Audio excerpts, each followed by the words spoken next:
And today I'm talking to Mallory Noble, who is a Chief Technology Officer at the Center for Democracy and Technology. And the Center for Democracy and Technology is a nonprofit organization which is fighting to advance civil rights and civil liberties in the digital age. Mallory, I know that you're also a member of the Internet Architecture Board, and you're a co-chair of the Human Rights Protocol Considerations Research Group of the Internet Research Task Force. So basically, the first thing I'm interested in who you are and what kind of work you do, and how come, like a technologist like you, ended up in the human rights space. Yeah, well, my pleasure to talk about that. I do primarily work in internet standards bodies as part of the technical community. But I also then, like you've noticed, work for human rights organizations. So I also do the opposite, where I think about how technology can play a role in advocacy for human rights, especially, but also thinking about social justice, civil liberties, and that sort of thing. So I guess starting from the beginning, I studied science. I have a degree in physics and mathematics, and I also have a master's of education in science education. When I decided to apply those skills to the nonprofit sector, I was really moved by the World Social Forum, which was a sort of movement that came out of the WTO protests from the late 90s and morphed into this like real global movement that was trying to be an answer to the World Economic Forum. That's why they call it the World Social Forum. So that's when I really got involved, and I realized that I could use my skills as a scientist and a technologist to further social movements. And so in the beginning, I sort of envisioned that as being, well, I can help social movements like make websites, right? Get online. But over time, and after entering my career around 2007, 2008, it also became apparent that technology itself was part of programming that various NGOs were interested in understanding better. So it wasn't just that the technology was being supportive, it was technology was getting baked into their advocacy strategies. So as a technologist, I moved from building websites to working on social media strategies as a communications consultant to actually being a technical specialist that folks would consult when they had an advocacy goal that had to do with technology. And now I feel like I'm kind of going backwards. I feel like I'm hoping that now that the internet is really ubiquitous and we don't have to say, oh, the internet's so important these days, like we already know that, it's already everywhere, that we can go back to having the issue areas be central and having the sort of technologists like myself and other experts being in a supporting role. And so at CDT, at the Center for Democracy and Technology, I kind of do both of those things. Most of my colleagues here in the office are lawyers. And so I can help them with their issue areas. If they're worried about civil rights and fairness and algorithms or algorithmic transparency, like that's something we can talk about. If they're worried about privacy or freedom of expression and encryption, that's something that I can help support them on. But then my work in the technical community is sort of the opposite. It's making sure that folks who are designing, especially internet protocols or web protocols at the World Wide Web Consortium, I'm also active. There's a few other forums that if I start listing them off, it's just a lot of acronyms and that sort of thing. But if they consider in their sort of development and design more of these human rights or end user constraints or needs, things like that, then we can change the way these technologies work for everyone. Sort of thinking about, the most impactful decision makings and the trade-offs. And I just want the human rights trade-offs to be part of that conversation. And so that's the other sort of that's the other sort of side of what I do as well. Yeah, I actually have a follow-up question with the standards bodies, because do you have like a good recent example? Because I kind of understand how to bake UI into standards, but how do you bake human rights into technology standards? That seems like a new idea to me. And I think you're also picking up on the fact that it's really abstract. If it's just It the is. sort of low layer protocols, how is that having an upstream effect on real people? Because they're not even Exactly. interfacing with that. It's a really good question. I can list a whole bunch of examples, but I'll try to talk in broader terms, and then I'll give you a specific one. In broad terms, we are hoping to have encryption more in more protocols, having encryption in more applications, but also at the lower layers. So things like transport encryption have been really great in the last 5 years or more. The gains in the number of websites that are using transport encryption is way higher because the way that the protocols were designed and then also baked into the certificate system became much easier. And so for people designing software, it became more accessible for them to use transport encryption as a default. And now end users get a lot of privacy benefits from that. They also started using maybe not encryption, but well, yeah, I guess it's leveraging the encrypted transport to also do DNS lookup. This is the domain name system where you translate wikipedia.org into an IP address that your computer can access. And that lookup used to be totally in the clear based on the way that domain name system was designed. But now increasingly those queries are being done through transport encryption, which makes them private. And so that's really great as well, even though it's not something an end user would ever think about. And we also don't want them to have to. It's better if we make that the way it functions by default. And then maybe just one final example is the ways that our devices can be tracked, because they're mostly machines talking to machines, like my computer, my phone, your computer. They all have unique identifiers, which can be very useful, but it can also be a way of tracking people. So you need to create some low-layer design principles that help shield that tracking a bit so that it doesn't end up being useful as tracking individual people.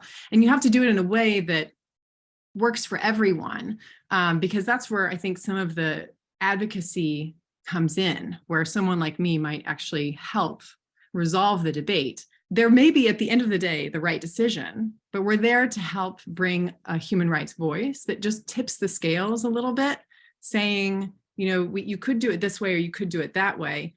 But if you do it this way, then you get human rights benefits. And maybe at the end of the day, that's a better overall outcome, even though it means you have to redesign some other stuff too. So it's not like we're there kind of very loudly saying there's only one right answer.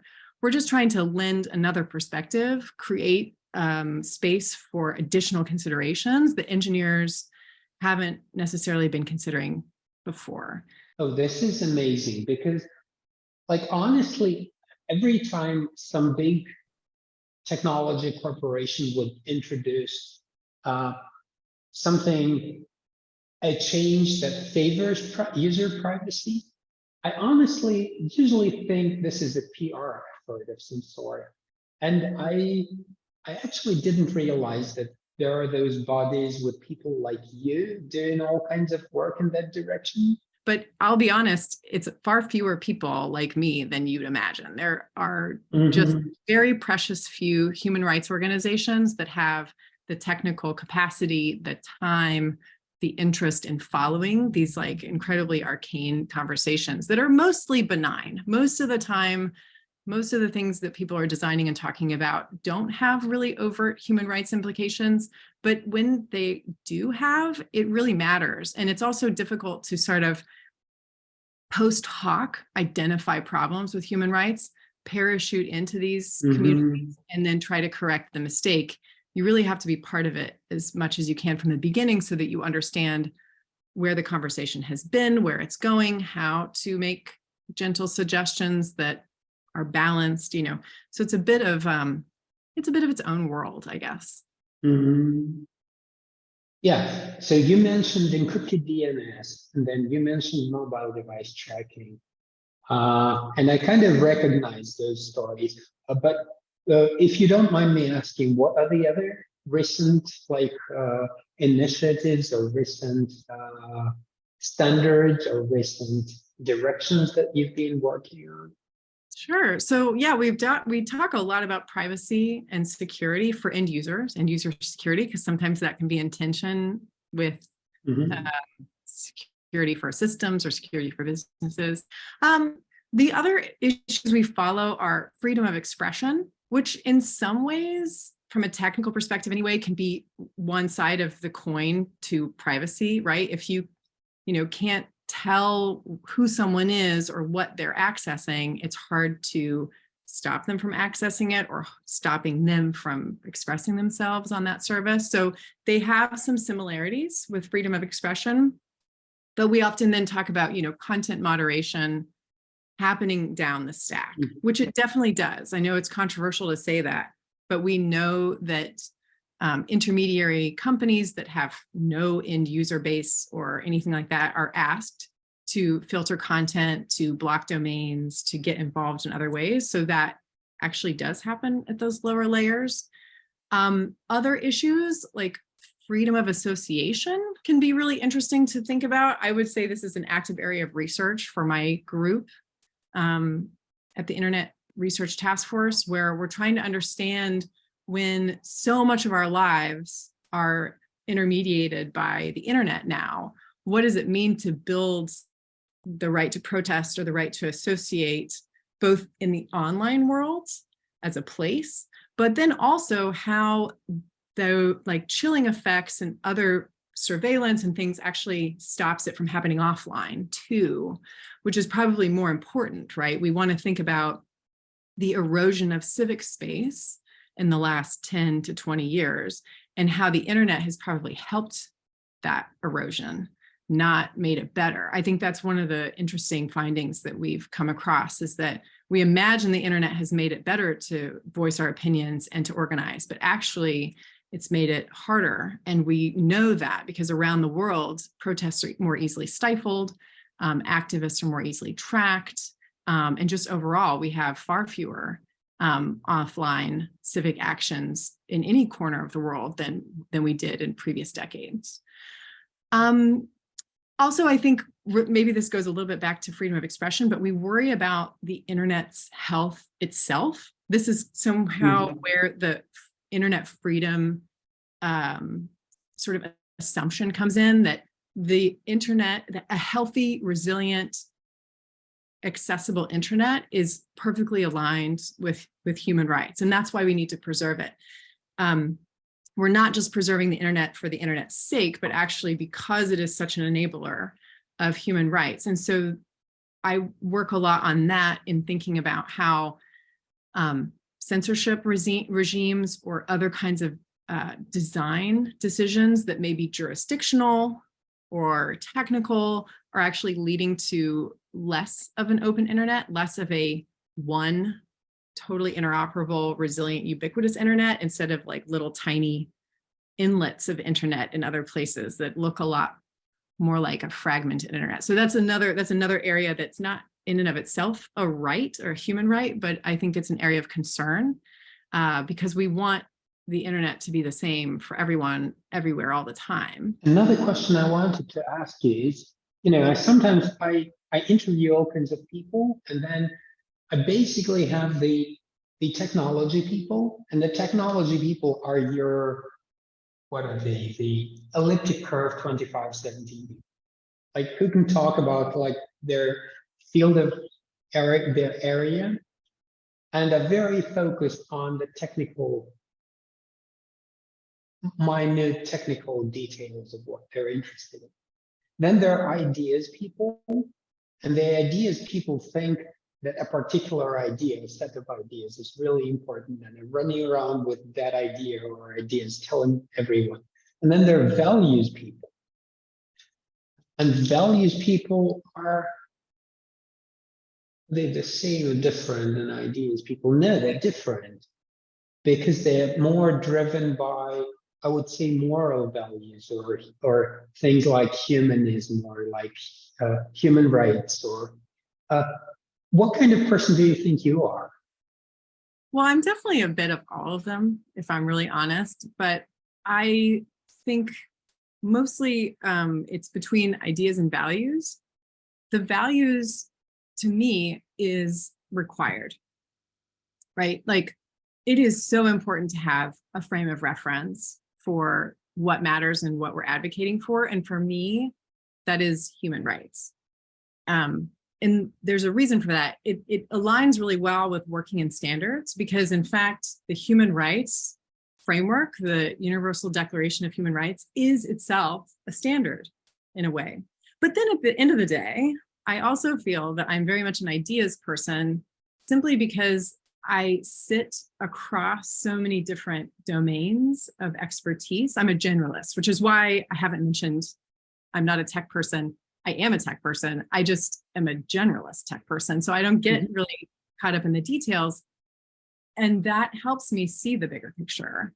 I think I'm really attuned right now to the ways that our economic systems and like late stage capitalism, neoliberalism are failing, and what that actually means for the ways that we've designed the tools that supported those economic structures that may now be unnecessary or may be neglected, and then what is needed to replace those incentives to ensure the internet and other sort of global communications remain strong, even when, you know, sort of global trade sort of starts to break down. So that's kind of where I think I spend a lot of my headspace in the ideas realm. And I think that just goes back to, you know, what motivated me to get involved in technology in the first place, which was, you know, global social movements and how can you make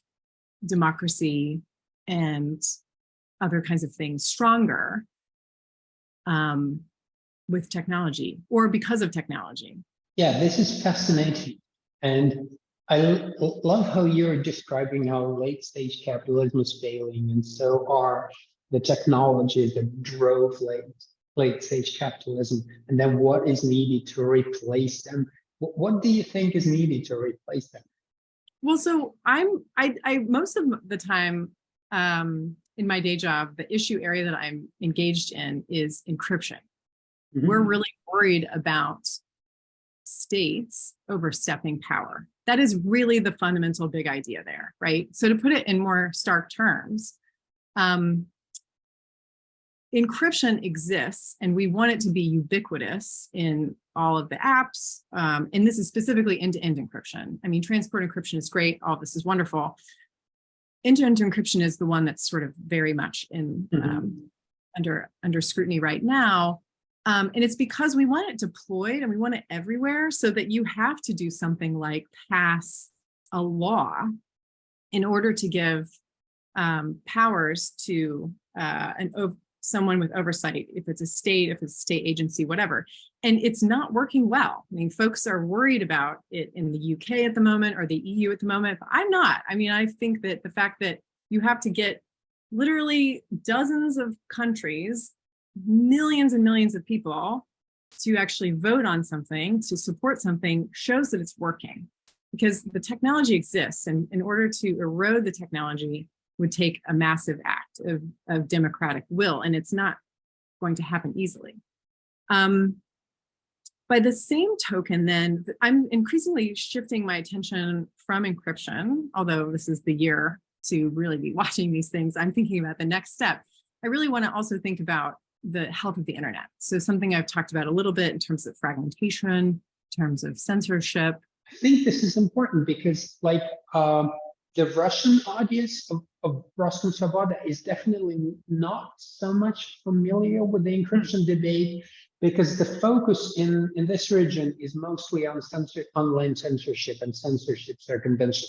So would you please describe what the actual situation and problem is and what kind of issues you're trying to resolve and whether it's working and what's the deal?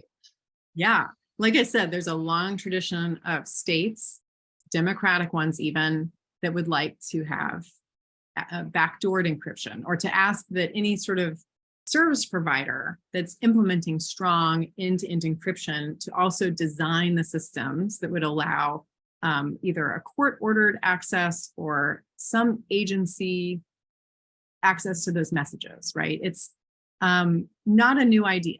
Not a new idea. But I think what's new about this debate that's maybe been going on since 2019, 2020, is that there's now a faith in artificial intelligence and data-driven methods to be able to find objectionable content, to find objectionable uses of end-to-end encryption without breaking it, or without sort of violating the right to privacy or the right to confidentiality that a one-to-one conversation would have.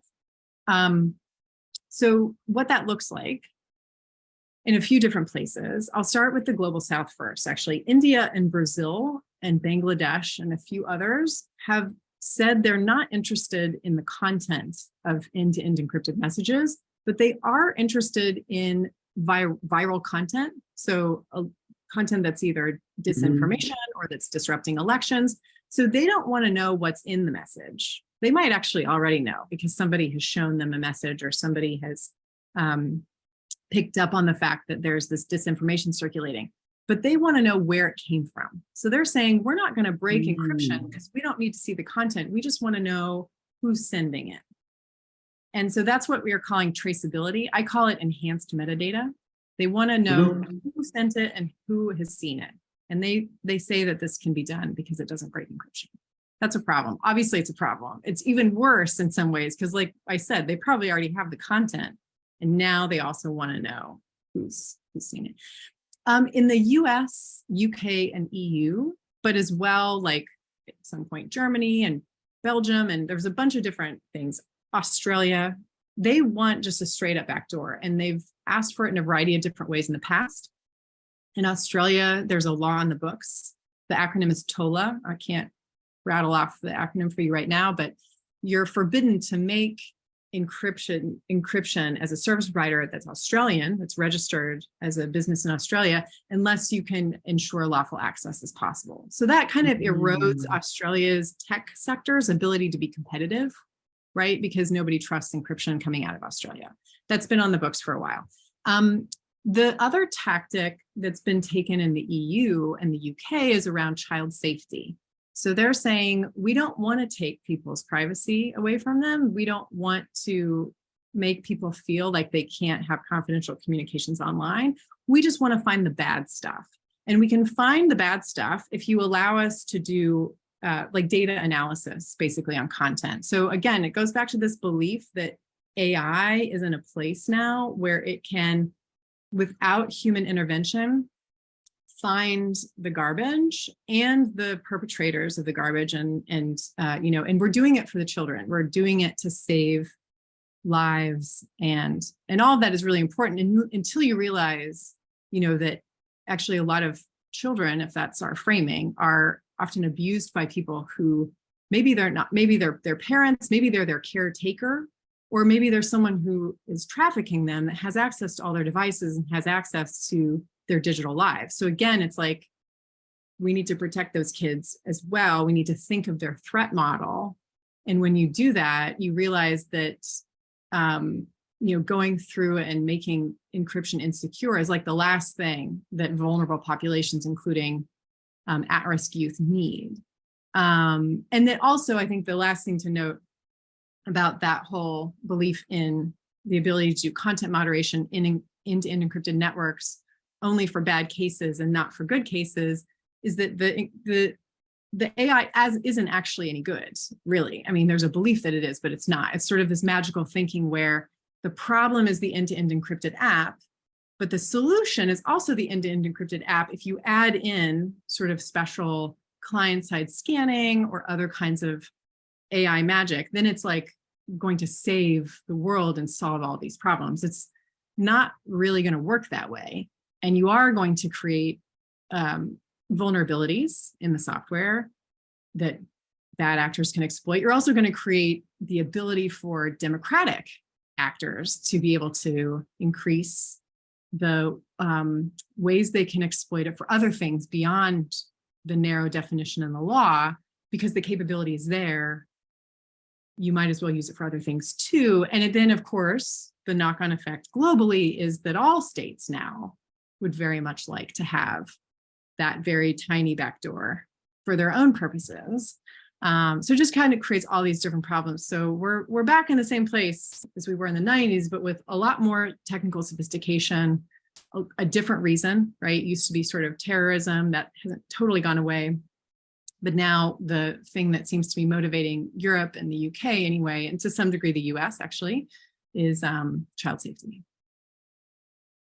Yeah, but is there, I'm listening to you and thinking, is there a middle ground? Because in the crypto wars, there's always been this, like the government that wants a Clipper chip versus the crypto nerds that want end-to-end security and encryption.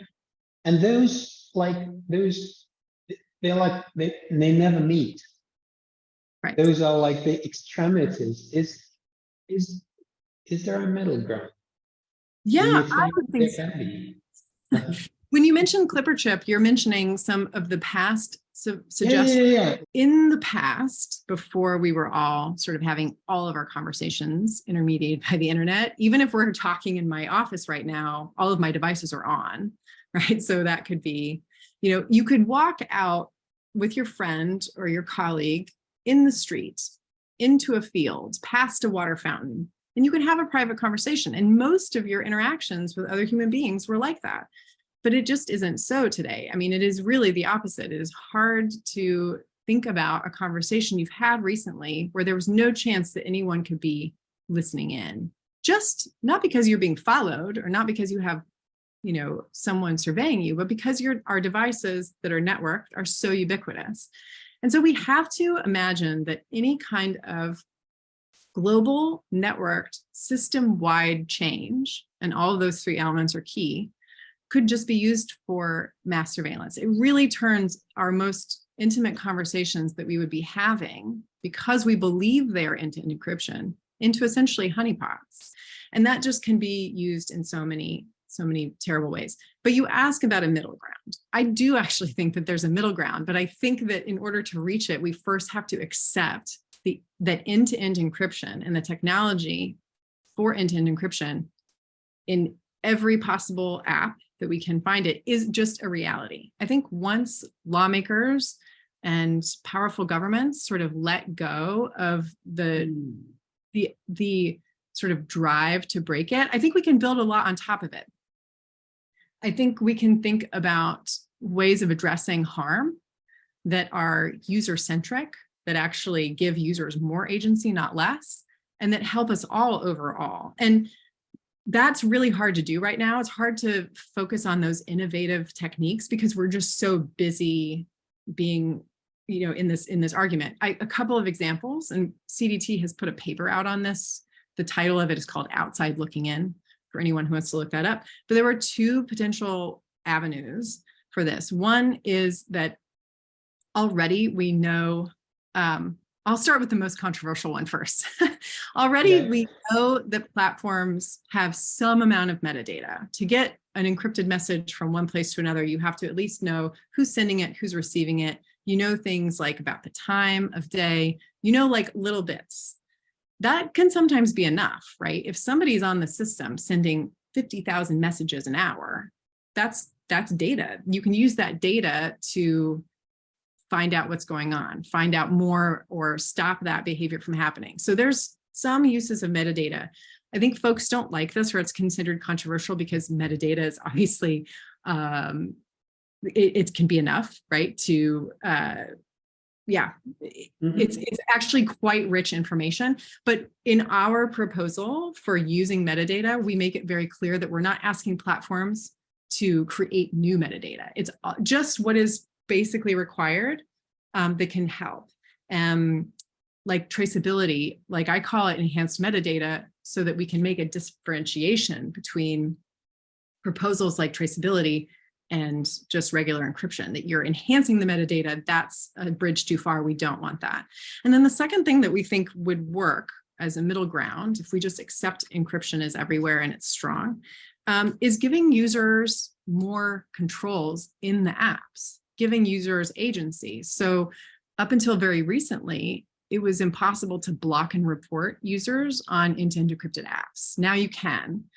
Features like that can be really useful as long as you implement them along certain guidelines. This is so interesting. Now I'm thinking, remember how the end-to-end encrypted, the end-to-end encrypted service, basically cloud, they preserved end-to-end encryption, but in return, they apparently delete all the content that received complaints as violating DMCA or whatever it is, copyright, because they have no way to verify whether it's actually in violation of DMCA or not. So they say, but we're sorry, because we're end-to-end encrypted, we have to delete everything that's A, that's been shared with other people publicly, and B, that has received a complaint or several. I don't remember now. Sure. Yeah, so this opens another, that's a difficult conversation, isn't it? It's a difficult problem. Yeah. And it's interesting that up until recently, we only considered intellectual property violations worthy of that kind of block and report. And now I think we're realizing, if it's non-consensual sharing of intimate images, if it's other things, maybe it's worth capturing those kinds of reports too. So I think that we are converging. I just think that it's hard to get to the real outcome or the real point of agreement when there's just so much noise, when we've flooded the zone, all of these threats at a policy level to a technology.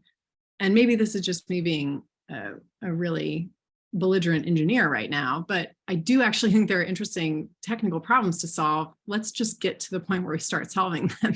And it isn't AI, I can tell you right now. Now, let's talk about censorship, online censorship and censorship circumvention too, because that's, I said that already, but the internet freedom community in Russia and generally this region is very focused on that. And I know you're interested in. Yes. So I was making the connection before with the work on encryption, and I think it's really important to focus a lot of the same tactics, a lot of the same approach, also on internet resilience, I guess, more broadly. Within it, you have things like shutdowns, which happen in India and parts of the Middle East and elsewhere, but also includes blocking and filtering. It includes kicking individuals off the internet. There's a whole bunch of things that come under that umbrella. And the reason I think it's really important is kind of going back to this big idea that we started off talking about, which is that if global trade is no longer the motivator for countries to cooperate, if we have increasingly icy relationships between big superpowers, I'm not really sure we have a global mandate, like I don't think that folks are cooperating at the global level that really necessitates a strong, resilient, interoperable internet. And that worries me a lot. It worries me that once we don't have a reason because people aren't traveling as much, because people aren't doing business with each other, that then it doesn't matter if folks can access all of the internet from all parts of the world all the time. And so without that underlying need, we will see, I think, only an increase in internet fragmentation. And I hesitate to use internet fragmentation all the time because it's a really overused term and it's not always clear what it means. But I think it is, and folks have tried to sort of create a framework for understanding it.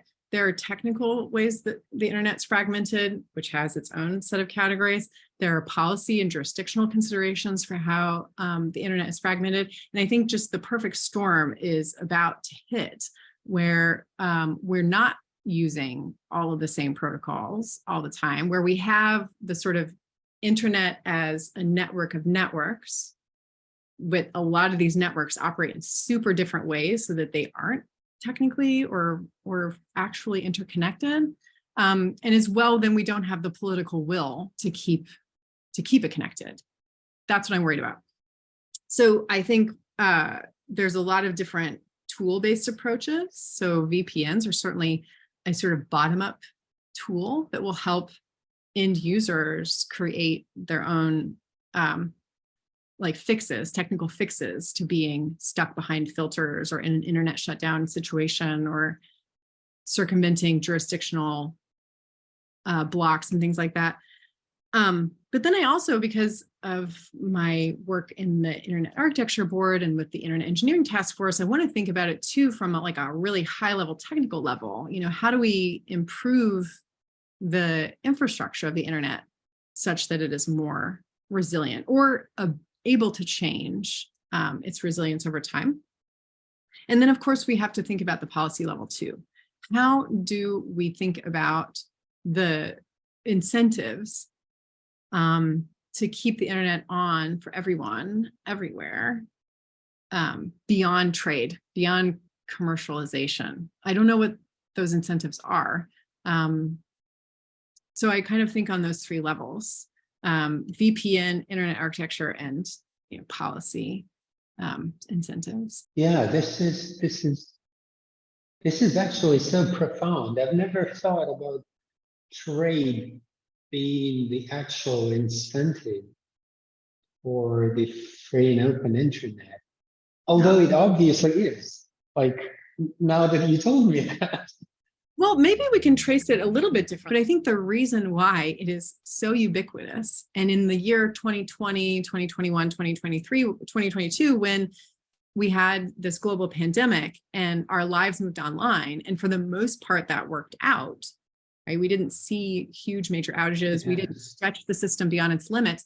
I think from getting there from point A to point B in that story is one of commerce. It's one of, you've figured out the layers of the internet, right? Where you have this sort of, the network just works. The network works and it's separate from the applications that use it.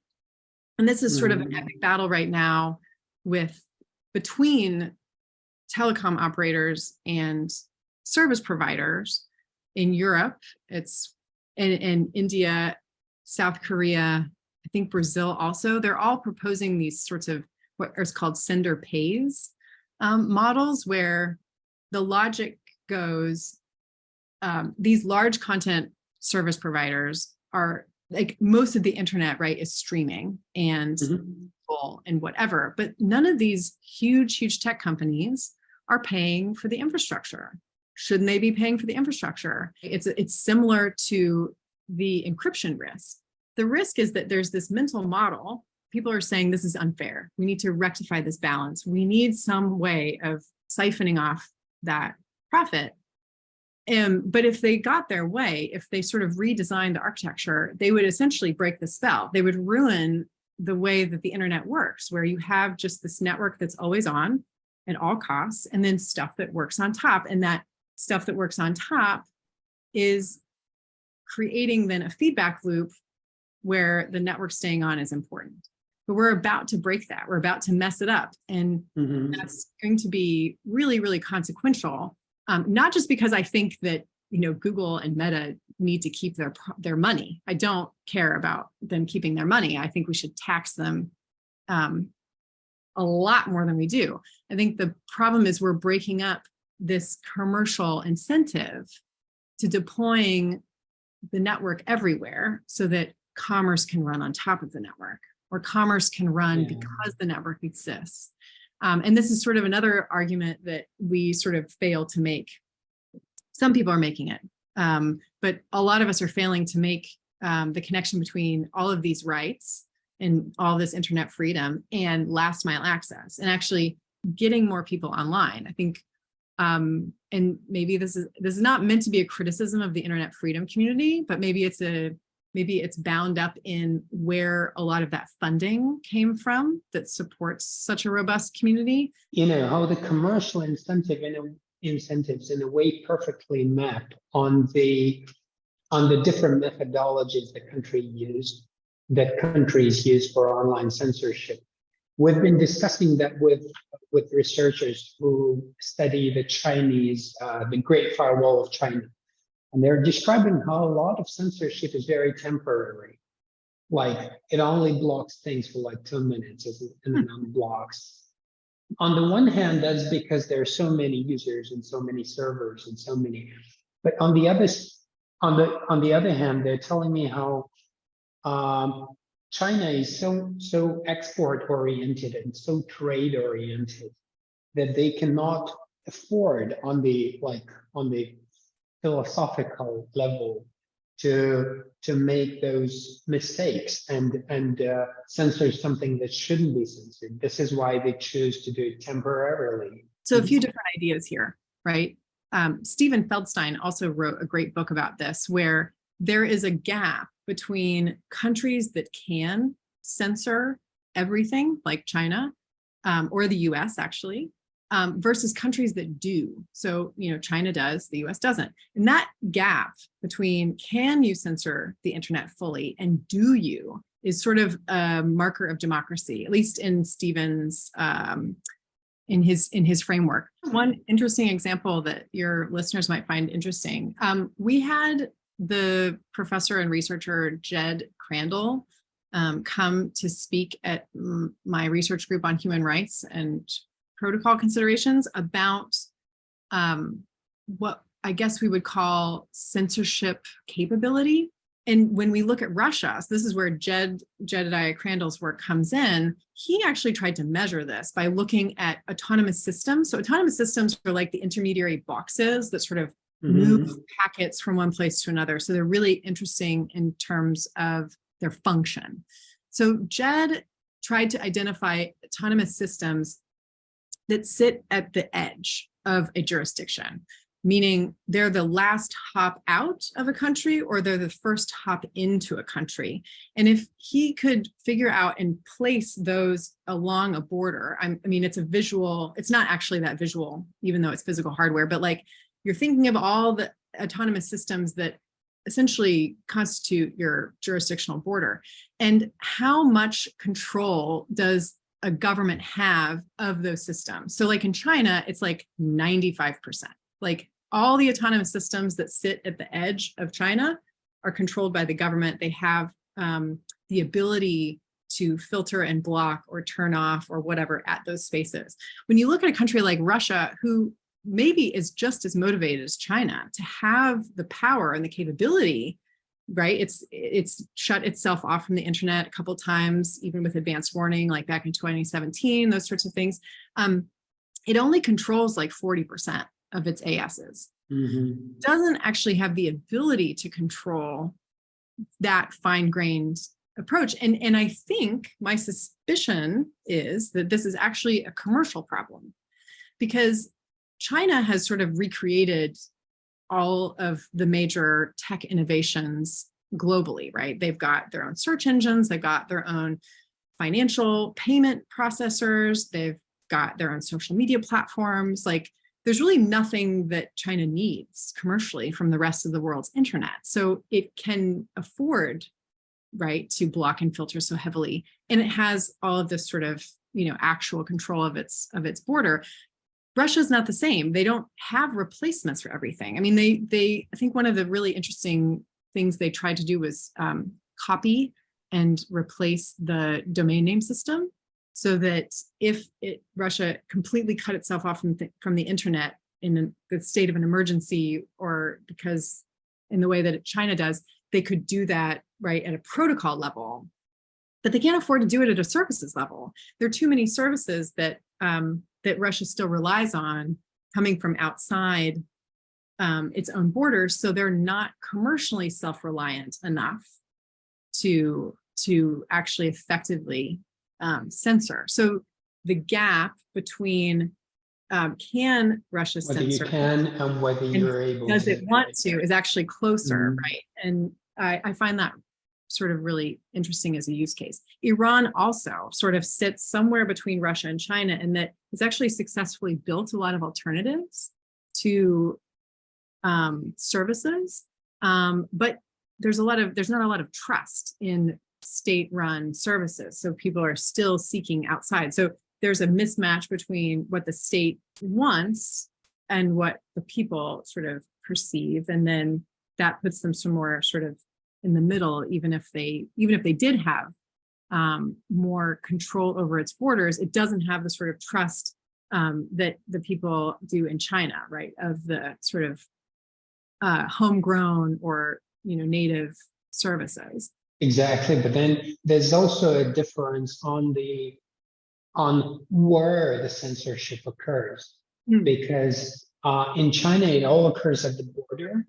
In Russia, the ISPs are mandated to do it. So in China, if you're a client inside of China and there's a server inside of China, then there's no censorship happening between you and the server. And in Russia, there most probably is. I remember don't take my word for it, but I think in Kazakhstan, there was censorship at some point. There was censorship occurring at the internet exchange point between the different ISPs. So if you're inside one ISP, no censorship for you. But once the data traverses from one ISP to another, that's where it's occurring. Yeah. That is really interesting. Yeah. And those IXPs are really important, right? They're important because they're physical, right? You can have literal physical access to them. You can figure out what cables are coming in, what cables are going out.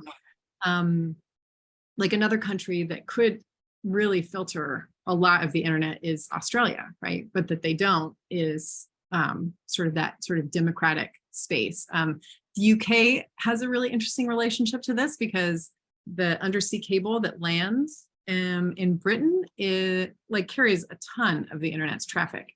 And they sort of spin this as, we're here to help clean up, the malware, the spam, all of the junk off the internet. And it's seen as like, the UK's overall contribution to the world is that they're not just cleaning it up for people in their jurisdiction, they're doing it for everyone, which of course, thank you, right? But also, where's the oversight? Where like, where else are you going to start filtering, right? And that's where then, these questions of online safety and things like that are really consequential, not just for people living there, but elsewhere. And to have these global choke points, these global points of control, doesn't just disenfranchise the people within those jurisdictions. Although that's what we are talking about here.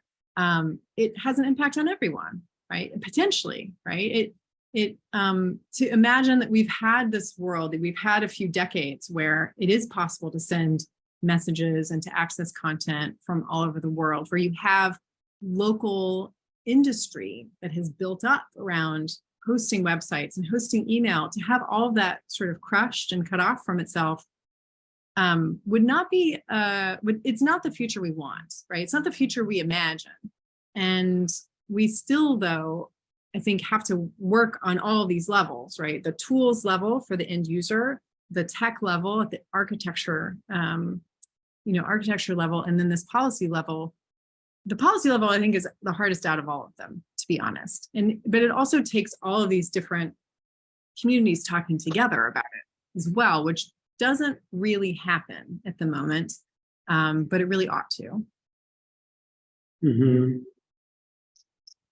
I remember you also mentioned, I don't remember the exact wording, but the future of VPNs, or the future, like the direction where the censorship circumvention technology is going. Can you talk a little about that?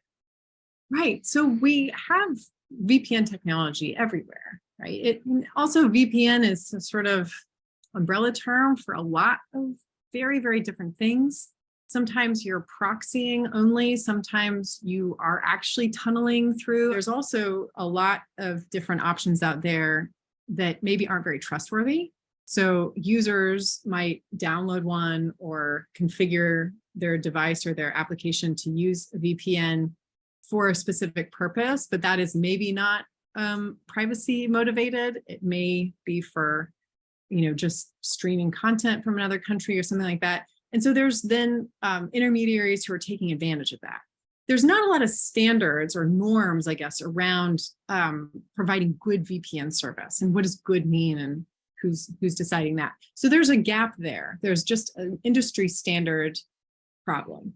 Then I think there's also the fact, just the nature of it, where it's a cat and mouse game. If you're actually trying to circumvent censorship, then you're engaging in a sort of back and forth exchange between the censor's capability and what your tool can do. And that changes so rapidly over time. The thing I think that's different now is that censors are now blocking by protocol, which is not really something I feel like was very common before. Like, to block a whole protocol was pretty extreme, or a protocol extension, for example, is really extreme. So folks are figuring out how, you can signal to the network the things that you need to signal to the network to get your packets delivered, but in a way that's covert enough that it can't easily be blocked and filtered out by, the most motivated censors. And that is not an easy problem. You have sort of temporary fixes, right? Like bridging. So you can maybe, your first hop out is the one that is like the most serious, the most covert. But then once you're out, you can use more efficient, more open techniques. So there's a lot of different pieces of this. It isn't just like download the app and it works. Like, we're really thinking through a change in paradigm. So VPN means even less than it did before. There's even more things that fall under this circumvention umbrella. And then the last thing I think we're seeing that I wanted to mention is just that a lot of apps are starting to do it on their own, right? It's not that you have to download something separate. This is sort of like, you don't have to download Signal. You don't have to feel like you're really, really special. You have something special to say. Everybody just gets the benefits of censorship circumvention because applications and over-the-top services are baking them in. And I would actually say I've learned something recently that I think a lot of the really big commercial, typically enterprise or business to business related services, are doing this. They're just not really very open about it. And I think that we need to have a broader conversation about these techniques so that everyone can benefit from them. Right now, they're sort of seen as like, well, we don't want anybody to know, because then maybe they'll start blocking us, or maybe we'll be contravening certain jurisdictional laws or things like that. I think we need to, similar to encryption, I think we need to lift the taboo and everybody start talking about these methods and these tactics in a larger conversation, so we can have this as an explicit value. And it shouldn't actually be that hard, right? I think actually, unlike encryption, where it's sort of associated with, having a super secret conversation, why are you hiding this, whatever. I think it's actually very much a shared value by everyone, that we just want the internet to work. We just want, information to be accessible and for people to be able to express themselves. At least for democratic states anyway, this is relatively easier of a value to align. What do you think are the most worrying trends? Which most worrying trends do you observe currently in terms of encryption and online censorship? Okay, so I think that the most worrying trends is that it's actually some of these reactionary policies or norms are slowing the progress of the internet's development. That really, I think, is a big risk. A few examples of that. IPv4 and IPv6. This is just, almost 30 years ago, we came up with IPv6. This is not new, but it is not yet fully deployed. And there's some reasons for that. If like the main reason we moved from v4, which is a smaller IP address space, to 6, which is a larger one, is because of the need to have more IP addresses. So some places don't need more IP addresses, like Africa Latin America, they've got a lot of IP space, so they're not motivated to move to V6. But then get a country like Spain that is not deploying IPv6 because they enjoy the benefits of IPv4 for policing and monitoring online content. When you have, because in Europe, they ran out of IP space a long time ago, right? It's such a densely populated place. So what network operators have to use is this technology that basically puts a whole neighborhood on one IP address, and then you have this local sort of network. CGLN, carrier grade net. That meets out, then more specific identifiers. And so in Spain, they use that sort of local identifier technology to help locate people and see what they're doing and deliver, Digital Millennial Copyright Act fees or notices or whatever they're doing, right? And so they won't move to IPv6. And that to me is a tragedy because they're used to using an old-fashioned hack. Basically, they've hacked the internet to use it for things it wasn't meant to be used for. And now they're standing in the way of progress for decades because they just won't change their approach. It's the same with the biggest censor in the world, by the way, since we're on the topic, is the United Kingdom. They filter hundreds of thousands of domain names. And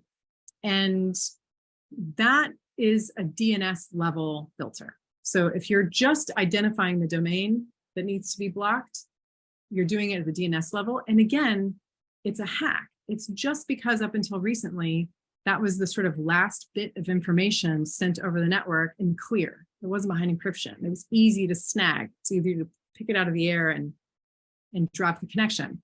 It's a hack.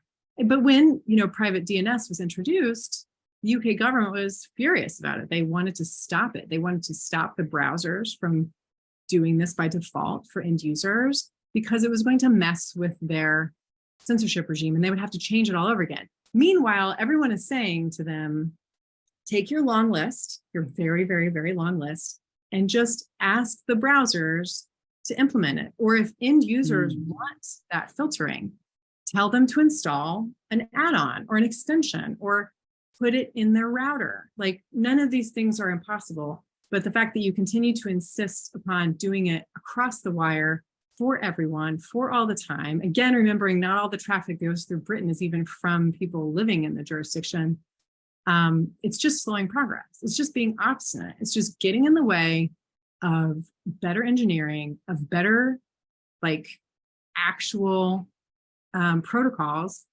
And I just find that really upsetting because it's a mentality that progress itself is in some ways treated with a great deal of suspicion.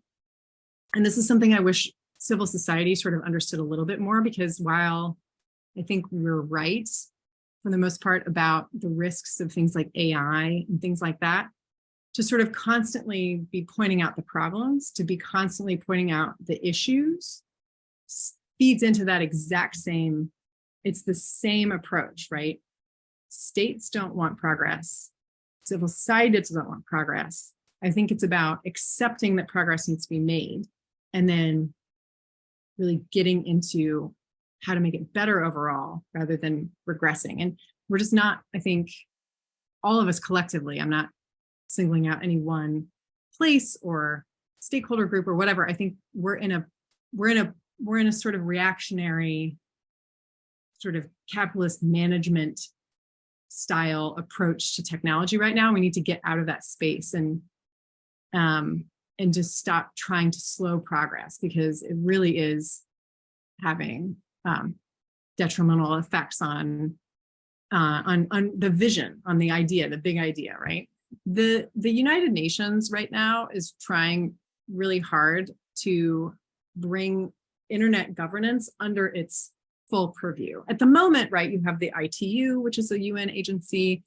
The UN does a lot of internet related stuff, but they don't do everything. And I think it's important that we think of internet governance in a very broad way as a sort of complicated web, or sometimes I use the constellation metaphor of it's a night sky. There's a bunch of different things going on, and you just kind of have to accept the chaos that there's a little bit of overlap here. There are people talking about things in multiple locations, but that plurality is really, really critical. And I worry about in the next 5 years, the UN trying to wrest control of these key functions away from this plurality, and into state-controlled deliberative fora. And they've made very clear steps towards doing this, I think, under pressure from governments who really prefer multilateralism to multi-stakeholderism. And so I think we have to get past this next 5 years and reaffirm and restate that we want ICANN to remain the stewards of the DNS system, that we want the IETF to remain stewards of the internet architecture, that all of these different, and on and on and on down the list, and that we don't need to create a quote hub and spoke model for these functions, that would be really sort of detrimental to this. And that's then baked into kind of what I've been saying is we need to come up with new ways of talking about why this is so important. Why is the internet important? If we're not doing commerce across borders, if we're not traveling anymore that much, if we're not, I guess, infringing upon local customs, or, there's sort of more locality to our online communications, then what is a global internet for? And I really, really hope we can come up with an answer to that that's persuasive, and that can carry us not just for like the next 25, 30 years or 40 years, I guess, if we think about when the internet really kind of came to be, that it actually carries us through like the next 100 years. Because when people, I think, in those centuries look back on this time where the internet was very new and these sort of new governance structures were being developed in order to support a global good like the internet, that it won't have appeared to them to be a very short-lived blip, right? A little flash of, sort of new democratic institutions, new sort of capitalist economy, that it was actually transformative, and it changed not just the internet, but like everything around it, that it helped give reasons why we need unification for climate change reasons or other kinds of global efforts that have to be supported by this kind of communications infrastructure. That's kind of what I'm hoping. So that's a very, very long view. But I think the time to sort of set in motion that long view is essentially now. Thank you so much. This has been a fascinating conversation for me because it has been, there have been so many really profound ideas.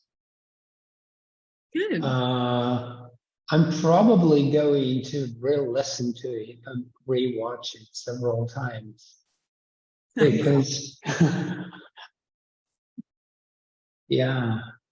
I hope it was useful. I really enjoyed the conversation. It's not necessarily what we planned to talk about entirely, but it was fun for me too. So thanks for your thoughtful questions.